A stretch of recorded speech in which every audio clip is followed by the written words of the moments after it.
Meus queridos, mais um semanário de oração pelo canal Saber a Fé e também, não só no YouTube, no canal Saber a Fé, mas também no Facebook, em nosso Facebook pessoal. E, meus queridos, fiquem à vontade de assistir pelo YouTube ou pelo Facebook. E em ambos, se você quiser, deixe o seu like, seu comentário. Se no canal do YouTube se inscreva, se no Facebook solicite minha amizade, aceitarei. Eu vou analisar primeiro, né? E no Face dê uma olhadinha e no YouTube também, que desde já as nossas orações nós já as fizemos e intercedemos diante do Senhor, perante o Senhor por nossa irmã Natilde, nossa irmã Adna, nossa irmã Marluce, como sempre, as irmãs, a mãe do nosso querido irmão Júlio César, nossa irmã Penha, e a mãe de nossa irmã Cristiane, nossa irmã Penha, outra irmã Penha, e por nossa querida esposa Valéria, que Deus abençoe e dê saúde a todo tempo. Só para quem não sabe, ela está, graças a Deus, cada dia melhor. Agradeço também a todos aqueles que perguntaram por mim. Muito obrigado ao missionário, pastor missionário, reverendo Adolfo. Que Deus o abençoe, pastor. Que Deus abençoe sua família, sua vida. Ao nosso presidente do sínodo, reverendo Vitor Ximenes. Meu querido, um abraço bem forte para você. Muito obrigado, né, por procurar saber de nossa saúde. O reverendo Sandro Guilherme, com todo o seu cuidado, todo o seu carinho. A todo o presbitério a todo meu presbitério Centro do Recife, meu, no sentido que eu faço parte dele, a toda a nossa federação, nossas queridas irmãs, a sinodal que estivemos lá na igreja do pastor Vitor, em Boa Viagem, no sábado passado. A todos um abraço bem forte, caloroso, que o Senhor os abençoe e os guarde a todo o tempo.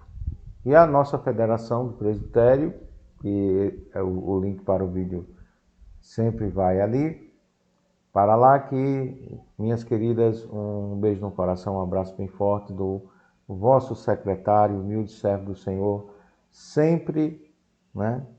Sempre ao seu dispor. Que Deus as abençoe ricamente. Enfim, hoje nós iremos começar um novo assunto sobre os decretos de Deus, a liberdade do homem, a soberania de Deus. Mas vamos começar esse trabalho semana que vem. Seria uma consequência lógica de nós estudarmos a Trindade, e nós já o fizemos, humildemente, mas humildemente também nós iríamos começar esse trabalho, mas algo me passou, veio à mente, que da exposição da primeira carta de João, durante algumas semanas, na terça pela manhã, nada ficou no sentido de gravado. Então, nós ali tivemos muitas bênçãos, o Senhor falou aos nossos corações durante essas semanas, toda terça pela manhã, e pensando cá com os meus botões, orando a Deus, que Deus me ajudasse, me iluminasse, pensei, por que não uma síntese da primeira carta de João com as aplicações que nós fizemos durante essas semanas na reunião de oração pela manhã.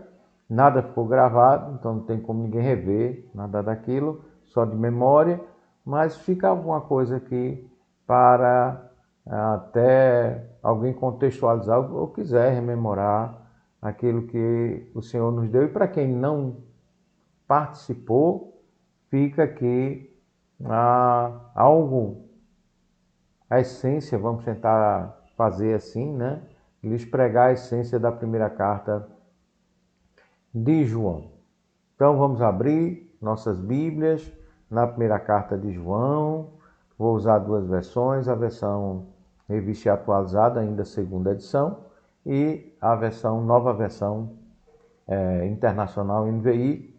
Deus nos ajude a fazermos esse trabalho e vamos começar pelo começo, pela primeira carta do apóstolo presbítero João, onde ele diz assim: o que era desde o princípio, primeira carta de João, capítulo 1, versículo 1. O que era desde o princípio, o que temos ouvido, ou diz mais, o que temos visto com os nossos próprios olhos, o que contemplamos e as nossas mãos apalparam, diz o texto, com respeito ao verbo da vida.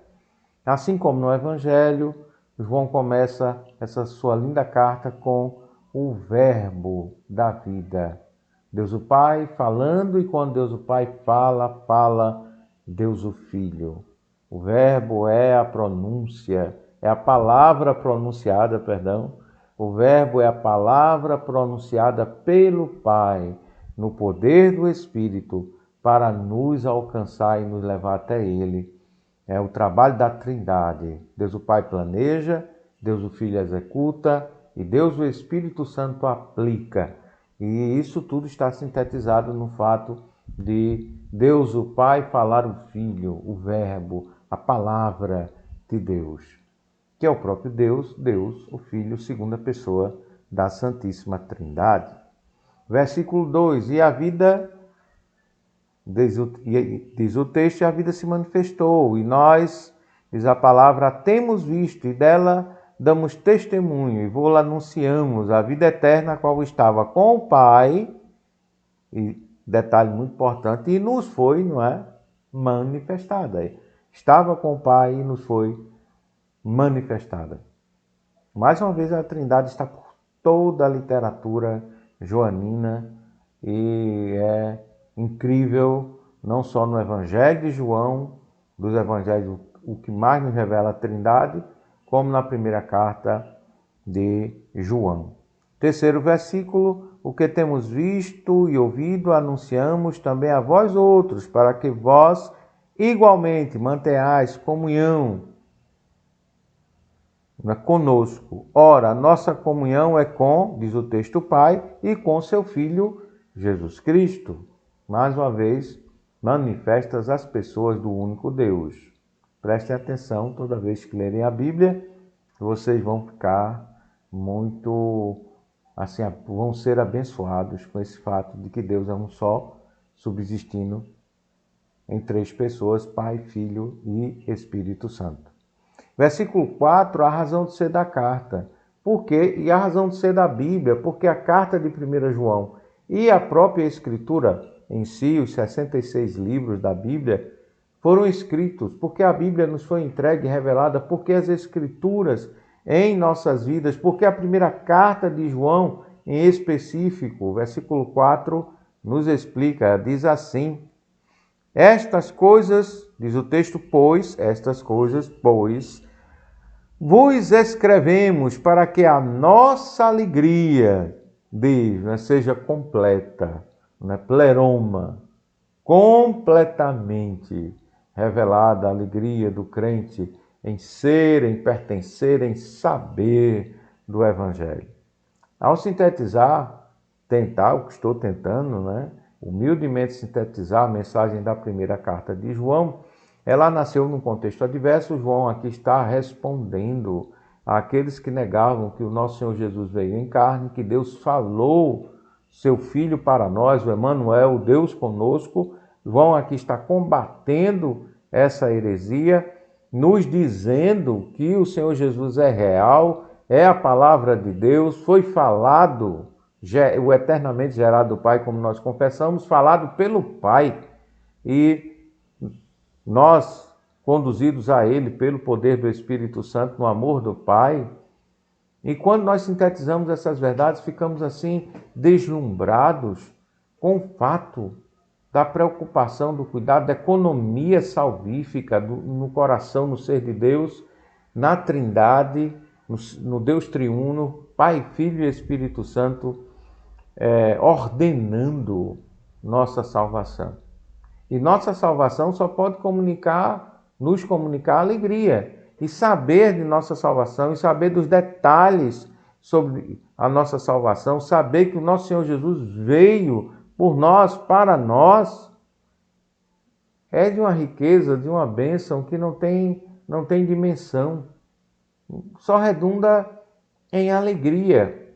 E foi isso uma das coisas que nós mais enfatizamos nas semanas que nós tivemos a oportunidade de pregar todas as terças-feiras pela manhã a mensagem da primeira carta de João. Versículo 5, para encerrar o capítulo 1, nós vamos pular já para o 2, diz assim: Ora, a mensagem que da parte dele temos ouvido e vos anunciamos é esta, que Deus é luz e não há nele, não é treva nenhuma. Deus é luz e não há nele, não é treva nenhuma.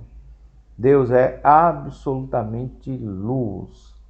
Luz que nos faz ver as verdades da vida, da existência, do que nós somos, o que nós precisamos ser nele, o que ele, esse Deus tão precioso e maravilhoso, nos faz sermos nele. Essa obra de Deus, essa obra de salvação do Pai, do Filho e do Espírito Santo, ele faz, o único Deus, sermos nele visitados, transformados, recriados, justificados e consolados. Já partimos para o capítulo 2, quando este nos diz: Filhinhos meus, estas coisas vos escrevo para que não pequeis. Capítulo 2, versículo 1. Se todavia alguém pecar, diz o texto, temos advogado junto ao Pai, Jesus Cristo, o justo. E ele é, versículo 2, e ele é a propiciação pelos nossos pecados, e não somente pelos nossos próprios, mas ainda pelos do mundo inteiro.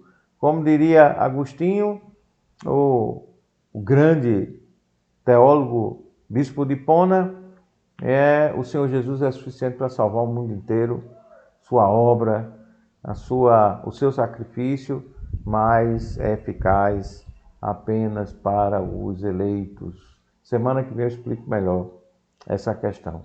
Voltando um pouquinho, versículo 8 do capítulo 1, para entender, contextualizar. Se dissermos que não temos pecado nenhum, a nós mesmos nos enganamos, e a verdade não está em nós.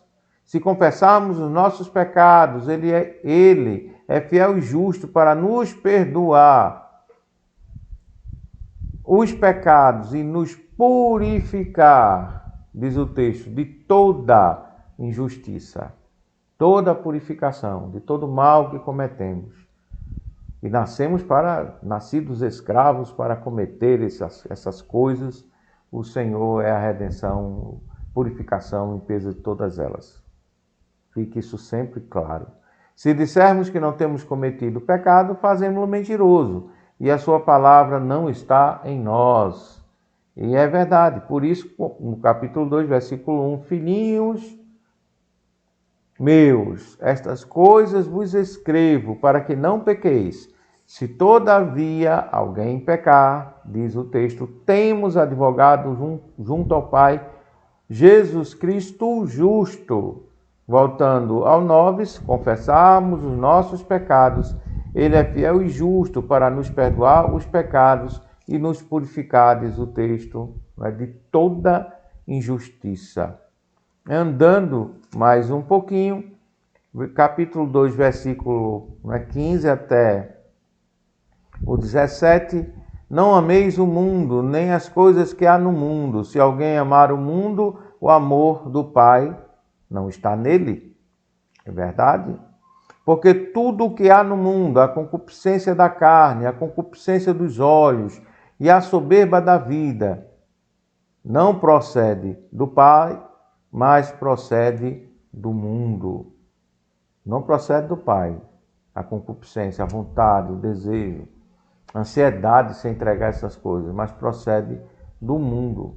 Do mundo onde jaz o maligno, não o planeta Terra, mas a sociedade humana como ela quer se caracterizar longe de Deus. O caráter da sociedade humana é algo longe de Deus, longe do Pai, longe do Filho e longe do Espírito Santo. Versículo 17. Ora, o mundo passa, bem como a sua concupiscência. Aquele, porém, que faz diz o texto, vontade de Deus permanece eternamente. Voltando, ora o mundo passa, bem como a sua concupiscência, aquele, porém, que faz, diz o texto, a vontade de Deus permanece eternamente, e a vontade de Deus é que tenhamos a Jesus por nosso Salvador em todo o tempo, por toda a vida, para sempre. Então permaneça, fuja da concupiscência e corra para Jesus. Uma grande mensagem da primeira carta de João. Fuja da concupiscência e corra para Jesus. Versículo 20. E vós possuís unção que vem do Santo, e todos tendes conhecimento. É o Espírito Santo que nos dá essa unção, que nos recria, que nos torna aptos, convencidos, aptos para crer e, portanto, convencidos do pecado, da justiça e do juízo.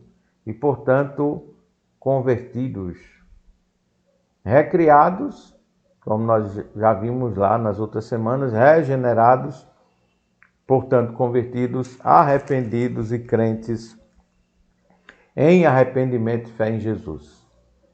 É muito simples, que não deixa de ser maravilhoso.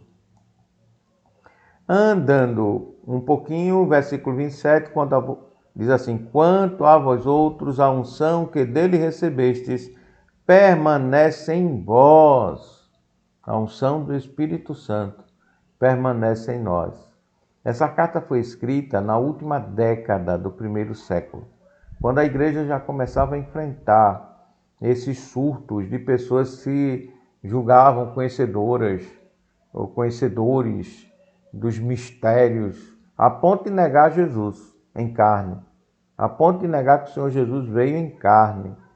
E todo aquele que nega que o Senhor Jesus veio em carne é anticristo. A carta nos ensina isso muito bem. Mas diz assim, 27:2, quanto a vós outros, a unção que dele recebestes permanece em vós, e não tendes necessidade de que alguém vos ensine, mas como a sua unção vos ensina a respeito de todas as coisas, e é verdadeira e não é falsa, permanecei nele, como também ele vos ensinou. O Espírito Santo nos ensina, nos leva a toda a verdade, a crer que a palavra de Deus é a verdade. Isso não está, aqui não tem nenhuma menção, que a igreja não precisa de pastores, não precisa de docência, não precisa de ensino, não. O que o texto está dizendo é que a verdadeira igreja tem os seus docentes, mas o Espírito Santo, a partir da palavra, ensina a igreja, e a igreja não precisa das vozes gnósticas, nem das vozes heréticas, nem das vozes sectárias, que tanto perturbam sua existência desde o primeiro século. Que o Espírito Santo conduz a igreja à verdade de forma em pleroma, de forma completa, completamente inseridos na verdade. A verdade em nós e nós na verdade. Assim o Senhor faz a sua santa obra em nossas vidas, em nossos corações. Já passando ao terceiro capítulo, vede que grande amor nos tem concedido, versículo 1 do terceiro capítulo. Vede que grande amor nos tem concedido o Pai, diz mais, a ponto de sermos chamados filhos de Deus. E, de fato, nós somos filhos de Deus. Por essa razão, o mundo não nos conhece, porquanto não conheceu a Ele mesmo. Por isso que o mundo tem tanta adversidade e gana, de destruir todo aquele que professa a Cristo, que é apenas um pecador como os outros, mas que o Espírito Santo, convencendo do pecado, da justiça e do juízo, o conduz a Jesus recriado, para que ele possa se saber pecador. A diferença entre um crente e um descrente, como disse Martinho Lutero, com muita propriedade, os crentes, eles são santos pecadores. Se Lutero dissesse o contrário, pecadores santos, seria estranho ao Evangelho. Lutero realmente disse a verdade. Nós somos santos pecadores, Somos santos porque Deus nos separou para Ele, e pecadores porque essa é a nossa condição. Mesmo renascidos, mesmo recriados, a natureza velha continua subjazendo a nova natureza, e por isso tanto conflito, por isso as duas estão sempre em guerra. Não é um dualismo, mas é uma verdade. O crente tem duas naturezas, a velha e a nova. A velha que é morta por natureza, mas que é morta na morte de Cristo, e a nova que renasce na morte de Cristo, a nova renasce na ressurreição de Cristo, e nós somos recriados no poder da morte e ressurreição do Senhor, para sermos crentes nele, no Pai, no Filho, que é Ele, e no Espírito Santo. Essa é uma obra que só Deus pode fazer, ninguém pode salvar-se a si mesmo. A salvação vem de fora, não de dentro da pessoa, mas ela vem de Deus. E a palavra do Senhor continua, e a palavra do Senhor nos diz muita coisa importante, mas nós vamos pular um pouquinho já para o versículo número 7 da primeira carta de João, que diz assim: Filhinhos, não vos deixeis enganar por ninguém. Aquele que pratica a justiça é justo, assim como ele é justo. Aquele que pratica o pecado procede do diabo, porque o diabo vive pecando desde o princípio. E diz o texto: para isto se manifestou o Filho de Deus, para destruir as obras do diabo. Por isso nosso Senhor Jesus Cristo veio. O Verbo, Deus falou o Verbo que veio a este mundo destruir o mistério da iniquidade, destruir o mal. Em primeiríssimo lugar, em nossos corações, os crentes. Deus faça assim no meu coração e no teu coração. Palavra, ela continua, versículo 9, todo aquele que é nascido de Deus não vive na prática de pecado, pois o que permanece nele é a divina semente.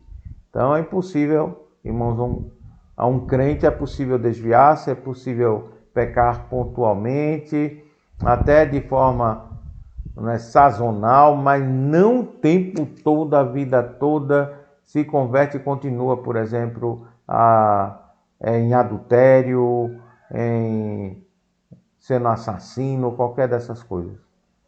De contínuo, não. O crente pode fazer uma coisa dessa? Pode, infelizmente sim. Mas felizmente é impossível ele viver nisso. Porque Deus vai garantir que ele não viva assim.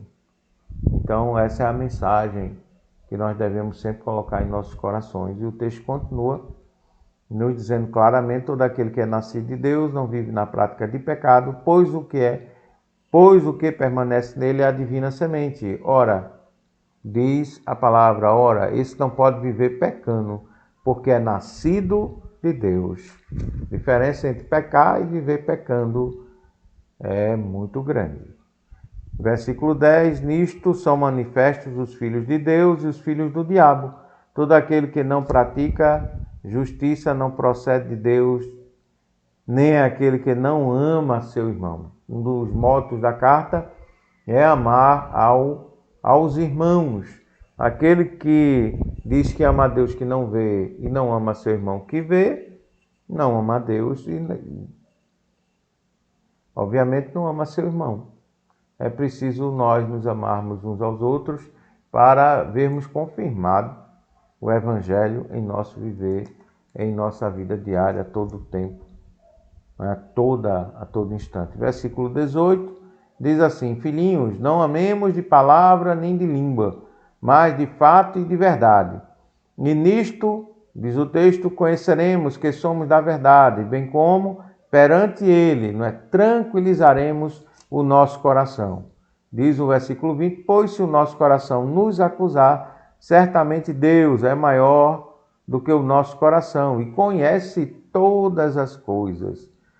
21, amados, se o coração não nos acusar, temos confiança diante de Deus. Quem mais duvidou a vida toda de minha salvação do que eu mesmo?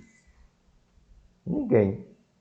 Com certeza em algum ou outro episódio, ovelhas, pessoas de minha família, observando minha conduta pontual ou sazonal, deve ter dito assim, não sei se esse homem é um crente. Agora, com certeza, muito mais do que eles, eu mesmo já duvidei inúmeras vezes de minha salvação. Não pelo que Jesus fez, mas pelo que às vezes faço. Como remetendo-nos para Romanos capítulo 7, né? O bem que eu quero fazer não faço, o mal que eu não quero esse faço.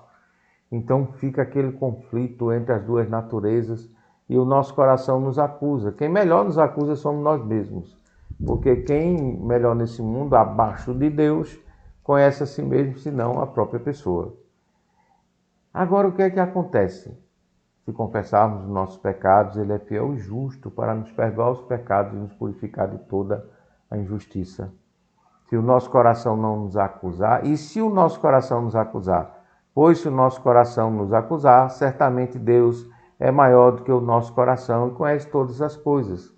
Deus nos conhece absolutamente. Deus nos conhece absolutamente, totalmente, perfeitamente. Haja advérbio, né? Advérbios.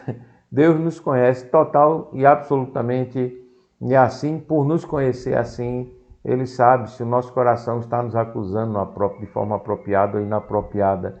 Se essa acusação vem do maligno, do acusador, se essa acusação vem das pessoas que nos conhecem, se ela é legítima, uma acusação legítima, um julgamento legítimo, só aquele que você fizer de você mesmo pela palavra de Deus.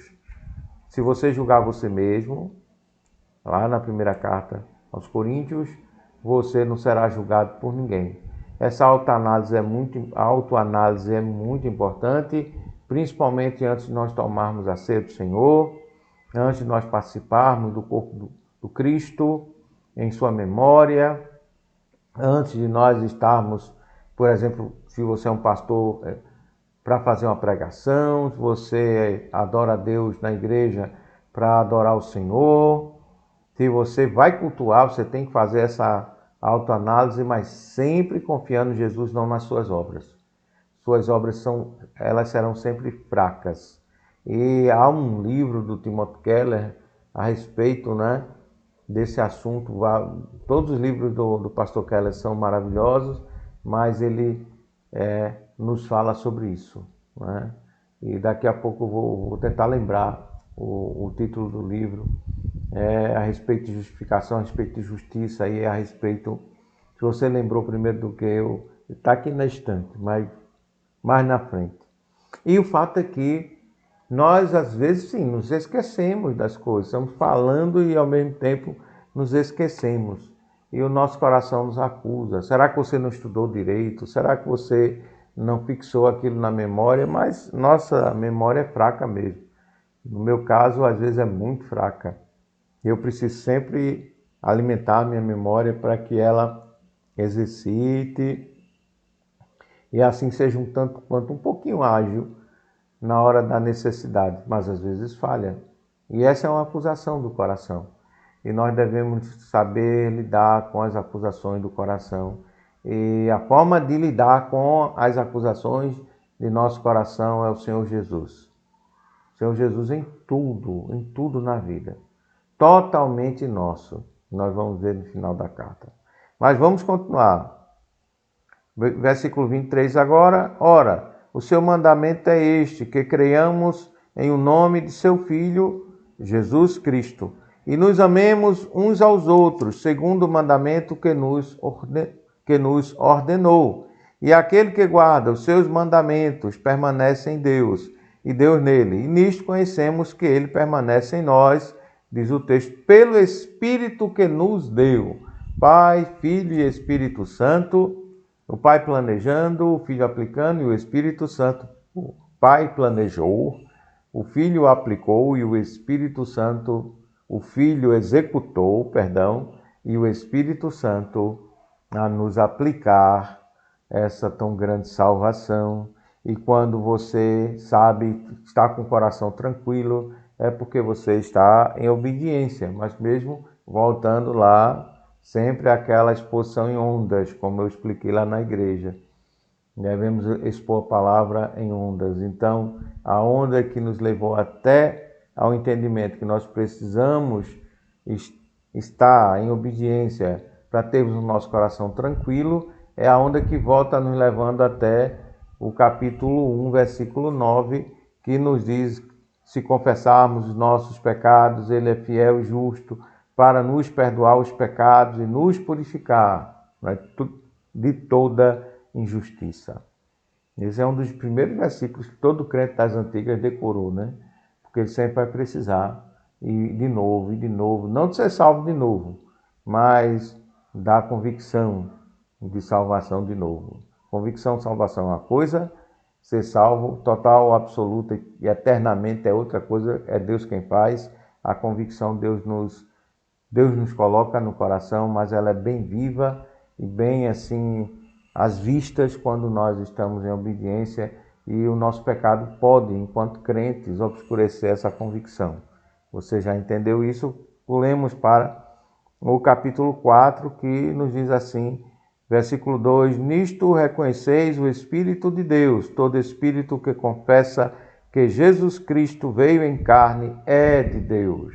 E todo que nega que o Senhor Jesus veio em carne não é de Deus. Esse é um dos princípios basilares da carta.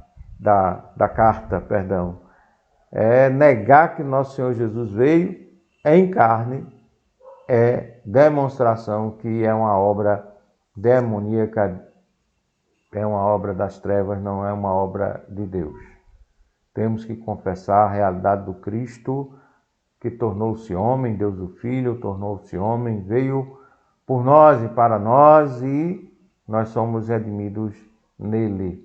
Ele executa o plano do Pai, e o Espírito Santo nos aplica Jesus e o amor do Pai. E no versículo 8 nós descobrimos uma coisa muito interessante sobre a essência do Deus triuno. Versículo 8 diz assim: aquele que não ama não conhece a Deus, pois Deus é amor. E como nós estudamos, né, na semana que passou, Deus não é em partes. Deus é simples. O ser de Deus é simples. Deus, quando é totalmente amor, Deus é essência, é o seu ser totalmente amor. Deus, quando é justiça, Deus é totalmente justiça. Mas Deus não é uma hora amor, outra hora justiça, mas Deus é ao mesmo tempo amor e justiça. São os seus atributos, são intercambiáveis, uns perpassam pelos outros, e nós somos comunicados, não suas pessoas, Pai, Filho e Espírito Santo são distintos, mas a sua essência, que nos é comunicada em seus atributos, uns perpassam pelos outros, e essa dança dos atributos de Deus nas pessoas, no único Deus, nos comunicam que Deus é perfeitamente amor, perfeitamente justiça, totalmente amor e totalmente justiça. Então, ao conhecer a Deus, saiba, quando ele se volta contra alguém, ele se volta, não é, totalmente contra esse alguém. Deus, quando irado, exercendo a sua justiça em sua ira santa, Deus está totalmente irado e totalmente, né, contra o pecado. Ao mesmo tempo, no mesmo momento, o seu amor é total e absoluto por nós. Por isso essa salvação tem que vir dele, não de nós mesmos. Nós não temos condição de ordenar, de orquestrar, de decidir nossa salvação. Nossa salvação tem que ser, de fato, decidida por ele, completamente nele. E o texto continua, versículo 9: nisto se manifestou o amor de Deus em nós, em haver Deus enviado o seu Filho unigênito ao mundo. Diz o texto, para vivermos por meio dele. Lembram de João 3,16, né? Todo mundo lembra. Versículo 10. Nisto consiste o amor, não em que nós tenhamos amado a Deus, mas em que Ele nos amou e enviou o seu Filho como propiciação, favor, graça, pelos nossos pecados. Que coisa gloriosa! Nós pulamos um pouquinho o versículo 14, o 13, né? Nisto conhecemos que permanecemos nele e ele em nós, em que nos deu do seu Espírito. Nós recebemos o Espírito Santo de Deus o Espírito Santo nos foi dado. Versículo 14, e nós temos visto e testemunhamos que o Pai enviou o seu Filho como Salvador do mundo. Aqui nós temos ao mesmo tempo o Espírito, como pessoa distinta do único ser de Deus. Nós temos agora o Pai e o Filho, pessoas distintas do único ser de Deus, ser que é amor, justiça, poder, soberania, eternidade. Meu Deus. Versículo 15. Aquele que confessar que Jesus Cristo é o Filho de Deus, Deus permanece nele e ele em Deus. E nós conhecemos e cremos no amor que Deus tem por nós. Vejam bem, você conhece e crê no amor que Deus tem por você? Repetindo, você conhece e você crê no amor que Deus tem por você? Você sabe disso? Versículo 17, nisto é em nós aperfeiçoado o amor. Porque você volta para o 16, Deus é amor, novamente, sua essência, e aquele que permanece no amor, permanece em Deus, e Deus nele. Nisto, 17, nisto é em nós aperfeiçoado o amor, para que no dia do juízo mantenhamos confiança, pois, segundo ele é, diz o texto, também nós somos neste mundo. Como ele é, nós somos neste mundo já agora, nesse instante, santos, separados, amados, recriados. Meu Deus. E o texto continua, versículo 19, agora nós amamos porque ele nos amou primeiro. Nós amamos porque ele nos amou primeiro. Nós o amamos. No amor, versículo 18, voltando um pouquinho, no amor não existe medo. Antes, o perfeito amor lança, não é fora o medo. Ora, o medo produz tormento. Logo aquele que teme não é aperfeiçoado no amor. Não é que não tem o amor, é porque não é aperfeiçoado. Precisa ser aperfeiçoado no amor. Versículo 20, se alguém disser, amo a Deus e odiar a seu irmão, é mentiroso. Pois aquele que não ama a seu irmão, a quem vê, não pode amar a Deus a quem não vê. Olha, se eu não amo aquilo que eu disse, só que eu disse o inverso no começo, né? Da exposição. Eu agora estou dizendo o que a Bíblia nos diz. E o que a Bíblia nos diz? A Bíblia nos diz que se eu não amo a meu irmão, que eu estou vendo, por exemplo, se eu não amo a minha esposa, que é minha irmã em Jesus, eu estou vendo, convivendo, a beijo, a abraço, minha esposa, mas se eu não lhe dedico o amor que eu tenho que lhe dedicar, como eu posso me arvorar de dizer que eu amo a Deus que eu não vejo? Boa pergunta, qual a resposta? O texto nos diz, 21, ora, temos da parte dele este mandamento, que aquele que ama a Deus, ame também a seu irmão, que é o conceito que eu passei para vocês no começo da mensagem. Já nos encaminhando para o final, sabendo dessa síntese gloriosa e maravilhosa, vamos entrar no capítulo 5 e no versículo 5, vamos ler o 2. É tanta coisa que eu queria ler tudo, explicar tudo, mas não vai dar. Versículo 2. Nisto conhecemos que amamos os filhos de Deus, quando amamos a Deus e praticamos os seus mandamentos. Um detalhe muito importante. Quando é que eu sei que eu amo meu irmão? Nisto conhecemos que amamos os filhos de Deus, quando amamos a Deus e praticamos os seus mandamentos. O próprio texto faz essas ondas. O próprio texto nos ensina isso. A pensar, repensar, pensar de novo, meditar. O exercício da meditação nessa verdade. Nisto conhecemos que amamos os filhos de Deus, quando amamos a Deus e praticamos os seus mandamentos. Porque este é o amor de Deus, que guardemos os seus mandamentos. Ora, os mandamentos não são penosos. É penoso um esposo amar sua esposa? Maridos, amai as vossas mulheres. É penoso amar a pessoa, a mãe dos seus filhos, a pessoa mais querida, o maior presente que Deus dá a um homem, a sua esposa. É penoso isso? Não, de forma nenhuma. Mas existe o mandamento? Existe. Maridos, amai as vossas esposas. Carta aos Efésios. Nós somos chamados a amar o mandamento do Senhor. E amar uns aos outros, a esposa já está incluída ali no amar uns aos outros, amar ao seu irmão. Versículo 5. Quem é o que vence o mundo?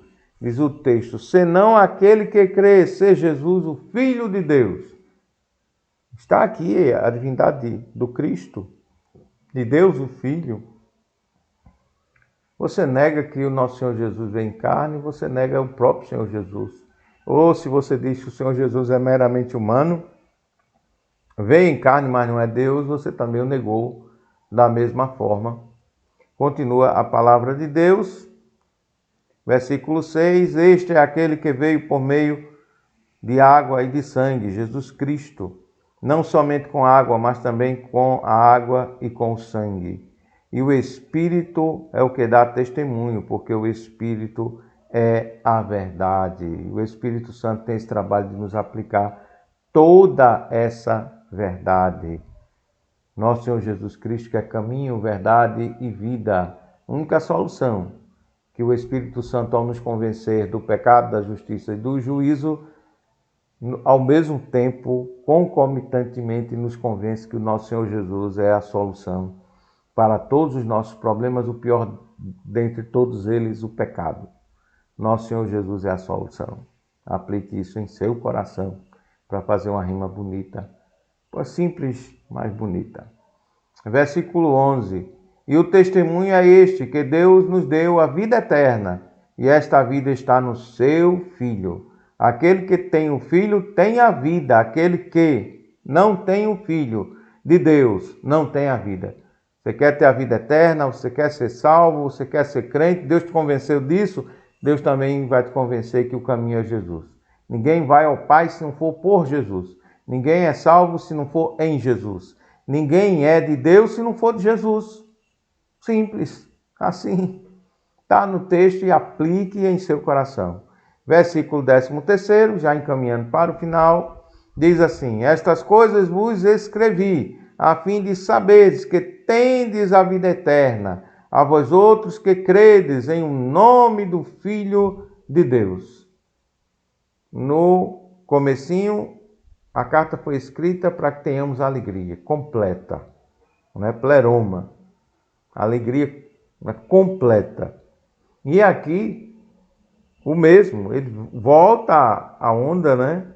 Volta a onda para lá, permanecendo aqui, uma coisa muito interessante.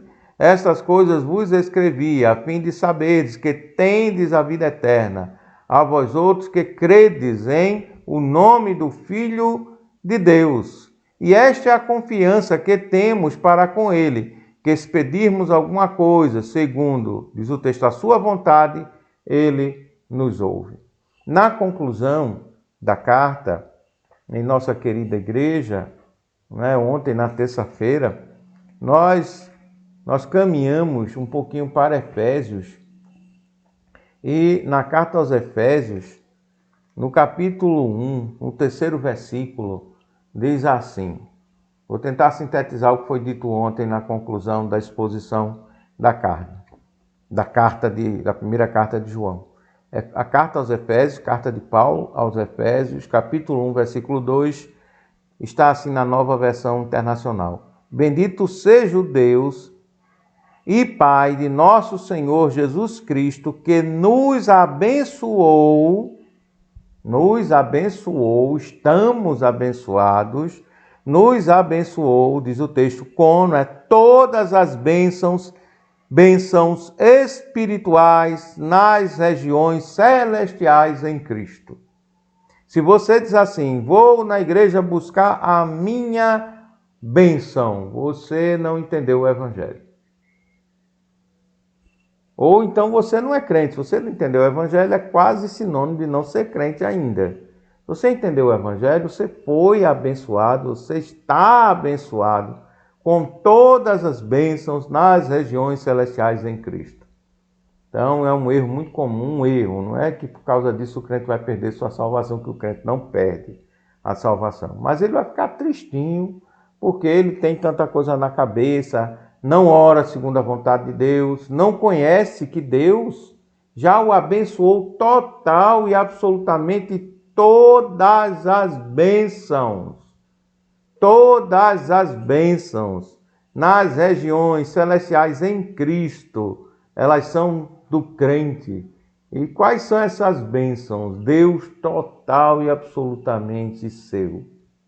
Deus total e absolutamente seu. Você não precisa de mais nada. É interessante notar, nós crentes não precisamos de mais nada. O crente está orando porque precisa de um carro, o crente está orando porque precisa de uma casa, o crente está orando porque quer casar, o crente está orando porque quer ter um filho, se casou, agora quer ter um filho, só assim é que o crente vai obedecer a Deus, casa primeiro, depois é que tem um filho. Aí o crente está orando por tantas bênçãos, mas o crente não está desfrutando de nenhuma delas, porque ele já tem todas. Mais que casamento, a Bíblia é muito clara.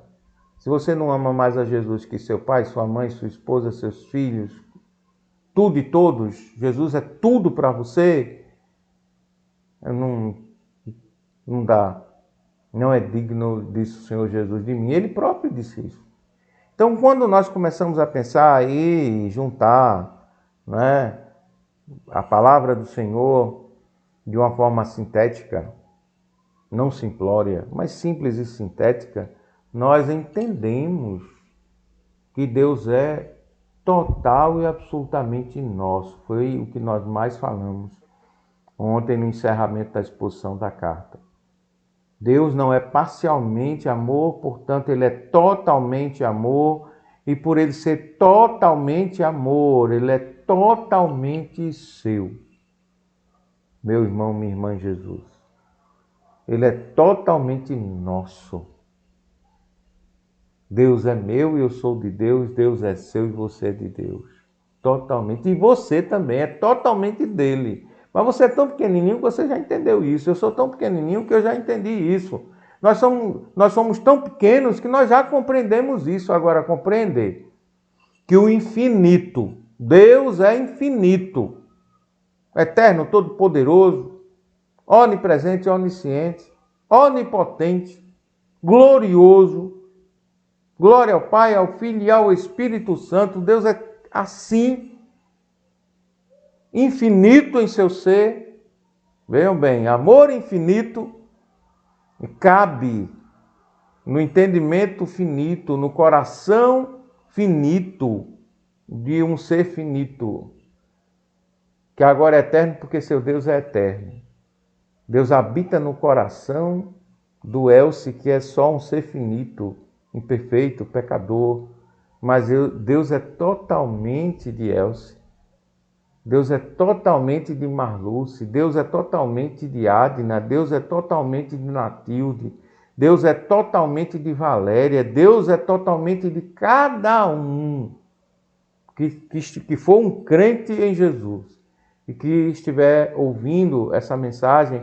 E se você ainda não é um crente, não sabe se é um crente em Jesus, peça a Deus que te conduza. Deus o Pai, no poder de Deus o Espírito Santo, que nos aplica essa tão grande salvação. Que Deus nos conduza até o seu Filho unigênito. E Deus o Espírito Santo faça essa obra. Que o Pai derrame seu amor infinito, que é o amor de Jesus, que é o amor do Espírito Santo, que é o amor do Pai, do Filho e do Espírito Santo, Que Deus derrame esse amor infinito em seu coração e no infinito desse amor você tem a convicção que é salvo. Quanto um crente deve ter certeza de sua salvação? Porque essas coisas vos escrevi, diz o texto, não eu, João, né? Essas coisas vos escrevi. Versículo 13º. Escrevi-lhes estas coisas a vocês que creem no nome do Filho de Deus, para que vocês saibam, meu Deus, que tem a vida eterna. Para que vocês saibam que tem a vida eterna. Para que vocês tenham certeza de que uma vez totalmente seu, Deus totalmente seu, o amor de Deus perfeitamente e totalmente seu, em Cristo Jesus, você é totalmente e perfeitamente salvo. Você tem certeza disso.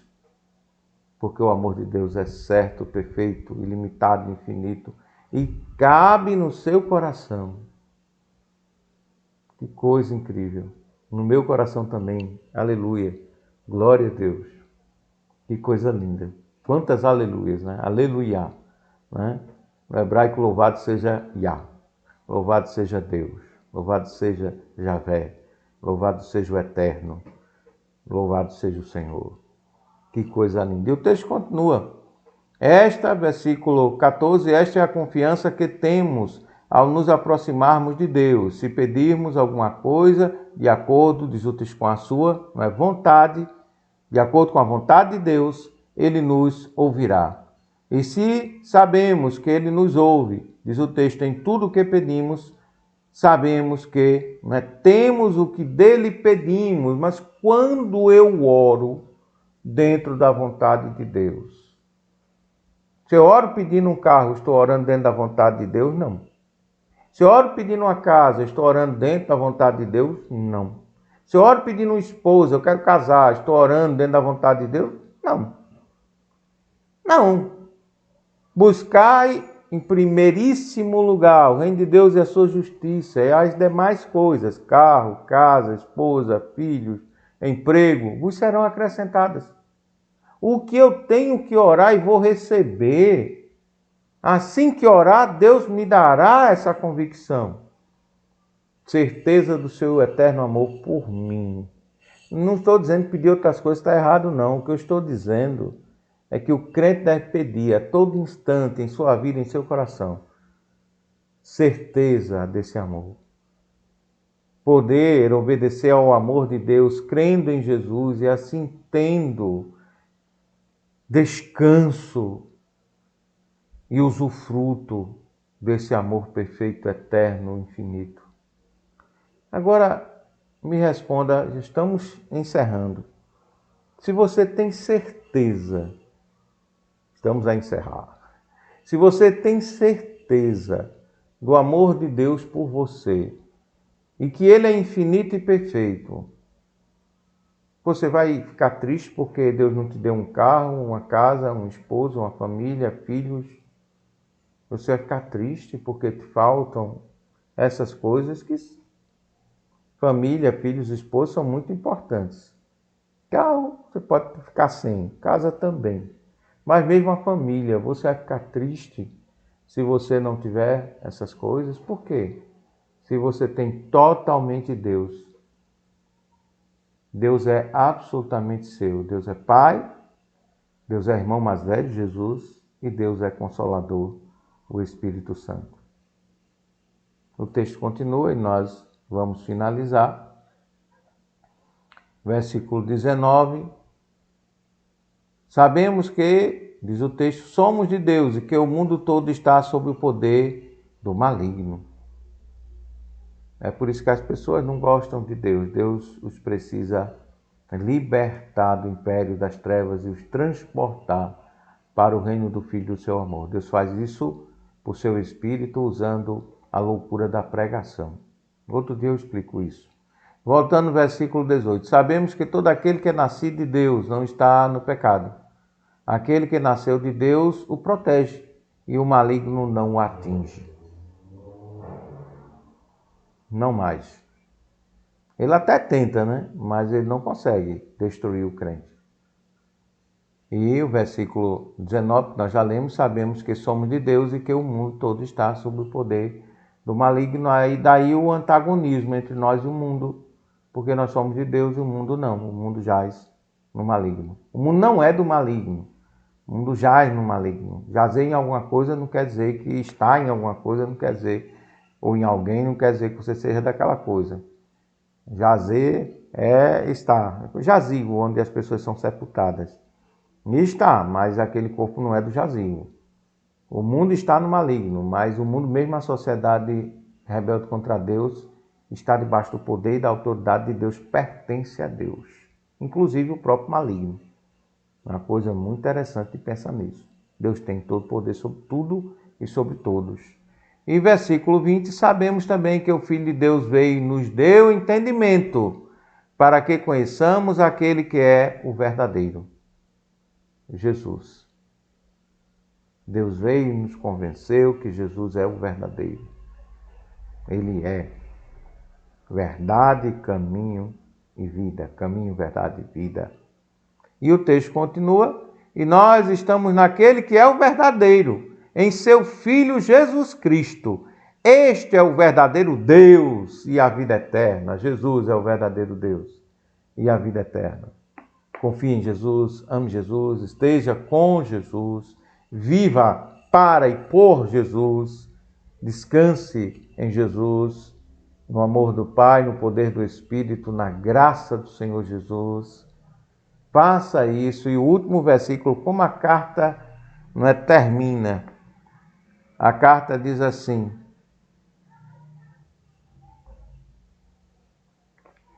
depois de dizer, Jesus Cristo, este é o verdadeiro Deus e a vida eterna.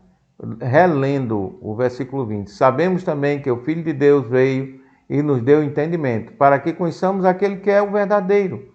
E nós estamos naquele que é o verdadeiro, em seu Filho Jesus Cristo. Em seu Filho Jesus Cristo nós estamos no Pai. O Pai é o verdadeiro, e nosso Senhor Jesus Cristo é o verdadeiro. E o Espírito Santo é o verdadeiro. Todas essas ideias perpassam pela carta gloriosa de João. Mas ela termina com uma frase muito importante, versículo 21. Depois de dizer, este é o verdadeiro Deus e a vida eterna, Pai, Filho e o Espírito Santo, ele conclui no versículo 21, dizendo assim: filhinhos, guardem-se dos ídolos. Como eu já ensinei aqui várias vezes, a idolatria, o problema da idolatria não são os ídolos.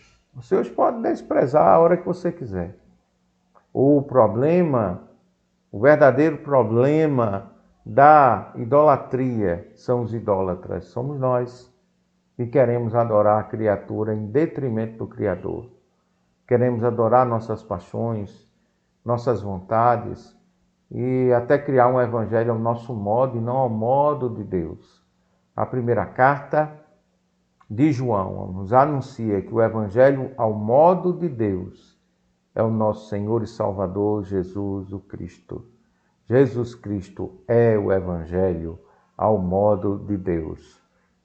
Parafraseando John Piper em seu livro Deus é o evangelho, nós estamos aqui a proclamar a divindade do Pai, do Filho e do Espírito Santo e a proclamar que Deus o Pai é o Evangelho, Deus o Filho é o Evangelho, Deus o Espírito Santo é o Evangelho e nos traz o Evangelho no amor do Pai, nos conduzindo ao nosso Senhor Jesus Cristo, e toda a glória de Jesus é revertida, é convertida, é aplicada, é derramada ao Pai, glória ao Filho e glória ao Espírito Santo. Que Deus aplique em seu coração a primeira carta de João, do Deus verdadeiro, único, Senhor e Salvador das nossas vidas, Deus que por sua palavra é a mensagem do Evangelho, Deus que é totalmente seu, Deus que é totalmente meu, Deus que é totalmente nosso. Deus aplique nos nossos corações a mensagem gloriosa. Todo o amor de Deus é nosso, todo o ser de Deus é nosso. Aplique em seu coração e tenha paz em sua vida, no amor do Pai, na graça do Filho e no poder do Espírito Santo, por Cristo Jesus o Senhor.